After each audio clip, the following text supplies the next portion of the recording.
you almost had it. You gotta be quicker than that. How you guys doing? This is Mirror City Art and Gaming, back with another video. So this is the Dragon Ball Super, covering the latest manga chapter that came out. And right now we're talking about, is Gohan stronger than Goku? I would like to believe it, because I noticed that Gohan, when fighting Goku, was in his beast transformation, and he was able to go toe-to-toe with the Ultra Instinct form that Goku was in. And fighting against him on Beerus' planet, after sparring with Goten and Trunks, they were able to go in hand-to-hand combat, fighting each other in the martial arts, and doing pretty good. A couple blasts here and there, but it looked like Goku wasn't really taking it fully seriously, as he even remarked if he was taking it seriously.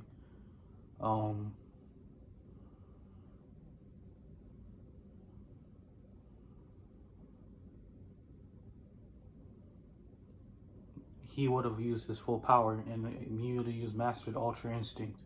And using Mastered Ultra Instinct would require him to basically dodge all attacks, and Gohan would have to, in his beast transformation, would have to acknowledge Goku's strength. Gohan in his beast transformation would be basically at full power. He'll be using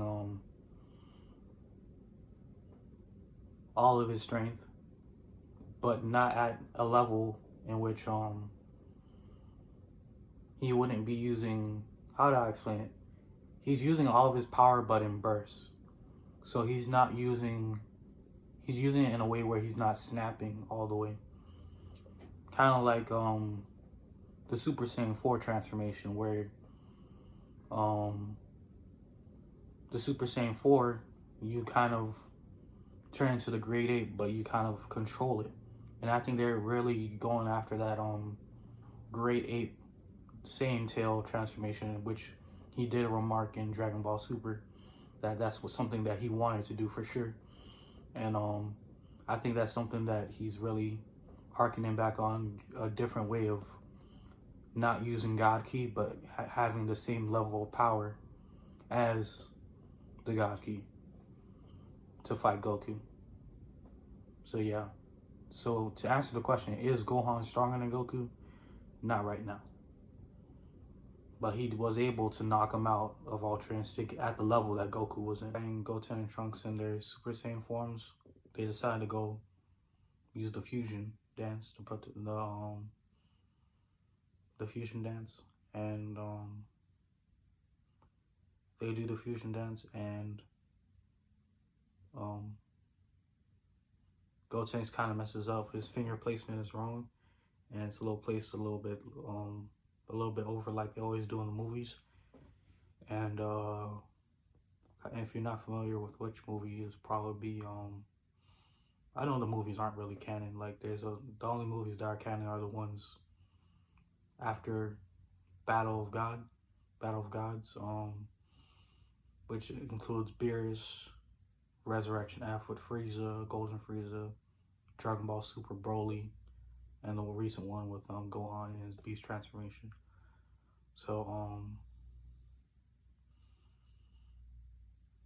which is Dragon Ball Superhero, which is what this covers. Which is why they're superheroes. So Gotenks basically decides to fight in his in that form, and he ends up being like the round Gotenks, like the fat Gotenks, the bigger version. And what I thought was crazy, I just thought it was really cool that he was like, you know what? You know, I'm just going to fight anyway. I'm just going to do this. I'm just going to go out swinging. I'm just going to take the L on this one, and I'm going to fight anyway. He just decides to fight Gohan. And, you know, he's always known for like running away for the fight, you know, and not being reliable. So I thought that was a really cool development for his character. It's like they want to be actually, it was a great character arc for them, because it's like showing that they actually want to train and be fighters despite, you know, having normal lives. And I think that's very important for Gohan.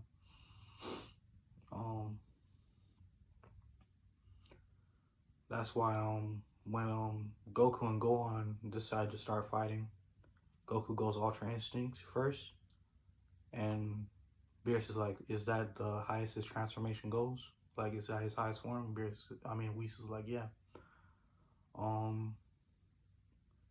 But then fast forward, Gohan does his transformation. Everybody's surprised, and then, you know, like, they remark that his key's like really high transformation. All the way from Beerus planet all the way to Earth was Gohan's energy. So that's just how much raw energy that he has. And if that's not surprising to you, going on based off like Xenoverse 2, there's even like not that it matters, but it's kind of the same thing. Super Saiyan 4 is a transformation that Beerus or Whis remarks as pretty powerful or pretty on a level of like God Key, only because it uses Ki at the level at a high level, higher than that of a Super Saiyan 3. And even Whis was kind of surprised that Saiyan can reach Super Saiyan 3. That's why when he does Super Saiyan 4 in the video game, it's very how would I say, it's very impactful, it's very powerful, it's flabbergasting, it's almost an out of this world kind of moment. It's like a Saiyan can do this, because they kind of curbed the Saiyans to make sure that they couldn't do that, because they always view them as threats. So Beerus kind of looking at Gohan in the situation, he's kind of like, he's the guy that's like, man, he's kind of sweating bullets, you know, like, because it's like someone stole his lunch money, because he's always making faces when Saiyans like transform. He made a face when Ultra Instinct happened. He made a face when, you know, Vegeta. I'm pretty sure he made a face when Vegeta got Super Saiyan Blue evolved. I'm pretty sure he made a face with Ultra Ego. So he definitely made a face with Beast in this chapter. So, you know, he's always making a face with the Saiyans, and he doesn't like Broly for that reason. Like his power, like he doesn't like what Broly does. He doesn't like his power level. But, you know, it's a weird relationship Beerus has, because it's like he doesn't like them for that, but he's like willing to train some of them and let them train. So I think that's very interesting. And he even trained Vegeta on the Ultra Ego, always being in a level of destruction. But going back to the whole point of what I was gonna say, is, well, just saying, like, one day Beerus, he's just gonna get what's coming to him. They're just gonna jump him. They just might run up on him. Just might end his day.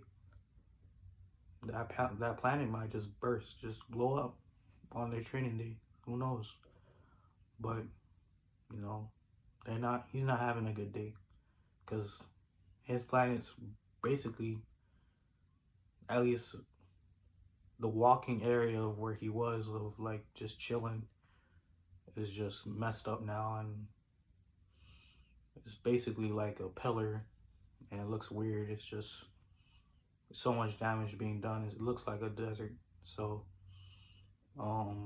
just because Goku and Gohan's fight is just going that crazy, and you can see later on in the chapter that there's even more fights that's going to be had, which is really good on their part, on Dragon Ball's part, because it just speaks to how good the show really can be when you just put, it's not just fan service, but when you put all the right stuff together and everybody's in the right place. Of course, Piccolo wasn't there, but he does show up at the end.